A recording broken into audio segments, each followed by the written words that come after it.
કર્યા અને જલ્પાબેનને બ્રિજેશભાઈની હોશ પૂરી કરી છે. એમણે ખૂબ સુંદર ઘર બનાવ્યું છે અને બધાને ગરબા માટે આમંત્રણ આપ્યું. તો આપણે ખૂબ જ ઉત્સાહથી નાચીએ, ગાઈએ, ગરબા ગાઈએ, બધાના દિલને ખૂબ જ આનંદ આવે. અને વર્ષાબેન એમનું જે રાધે કૃષ્ણ મંડળ ચલાવે છે, બધાને લાગણીથી અંકુશમાં રાખીને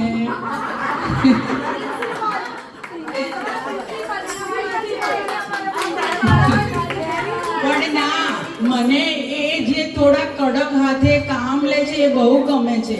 કારણ કે મંડળમાં કોઈ એક બે વ્યક્તિ એવી હોવી જોઈએ કે જે મંડળની દરેક વ્યક્તિઓને પ્રેમથી કહી શકે, બધાને સરખી રીતે ચલાવે. ધારો કે મંડળમાં વાતો કરતા હોય, મંડળમાં આવીને ચોપડીઓના પાના ખોલતા હોય, મંડળમાં ભજનમાં બેસીને મોબાઈલના આંકડા કે ભજન ફેરવતા હોય, એ બધું ખોટું છે. ઘરે તમે 2-4 ભજન તૈયાર કરીને આવો, બુકમાં વચ્ચે કોઈ પણ પાના મૂકવા તમને એક આઈડિયા આપું.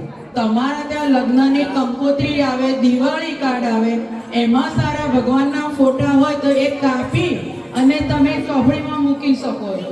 હું પણ એ કરું છું. મારા દીકરાઓ મને બુકમાર્ક લાવી આપે છે, પણ હું એ નથી વાપરતી. હું ભગવાનના ફોટા જ વાપરું છું.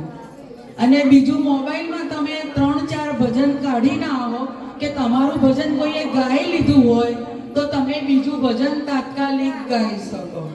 અને તમે બધા મંડળવાળા ખૂબ સરસ ભજન ઝીલો છો, મંડળ ખૂબ સારું ચાલે છે. એટલા માટે હું આવું છું ત્યાંથી દૂરથી. મને ખૂબ આનંદ આવે છે કે કોઈનું પણ આમંત્રણ આવે તો હું લગભગ આયા વગર રહેતી નથી.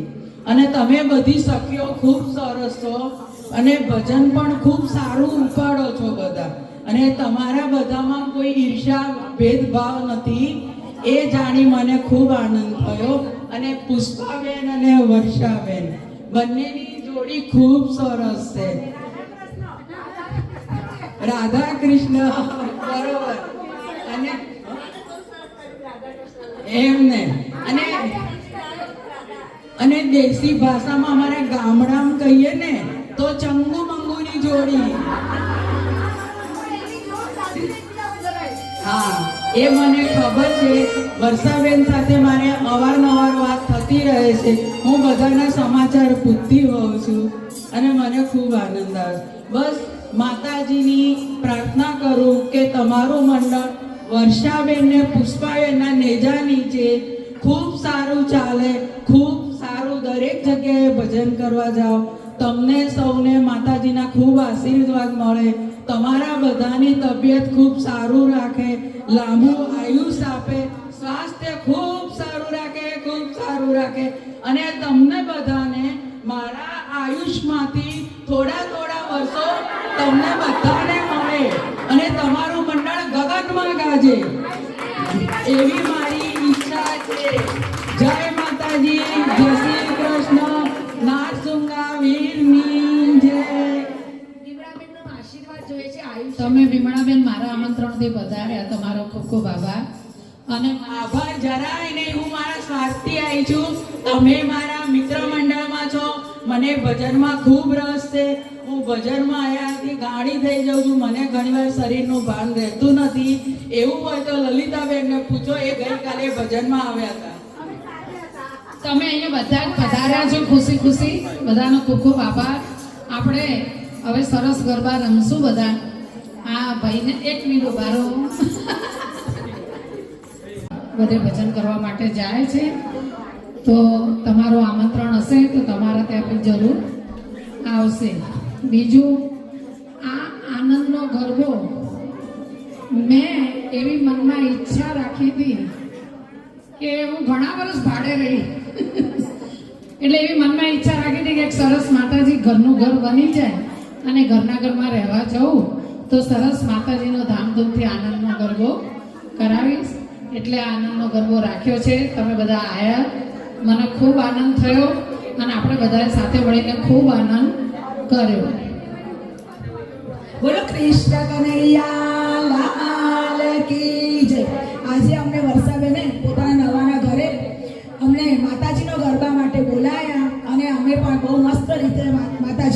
કર્યો અને ખૂબ આનંદ કર્યો.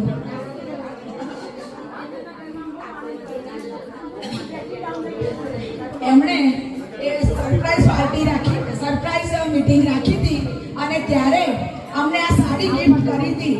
એમની આપેલી સાડી પહેરીને જ આજે અમે માતાજીનો ગરબો કરવા માટે આવ્યા છીએ. બોલો બહુચર માતાજી જય. એ વર્ષાબેન.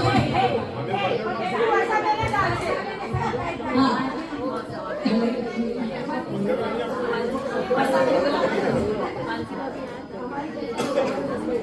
અને વર્ષાબેને બહુ ખુશીથી હરખથી અમને સાડી આપી. પછી અમને પણ થયું કે અમારે બે વર્ષાબેનને કંઈક આપવું જોઈએ. એટલે અમારી મંડળની બધી બહેનોએ ભેગી થઈને વર્ષાબેનને અમે નાનકડી ગિફ્ટ આપીએ છીએ. બધા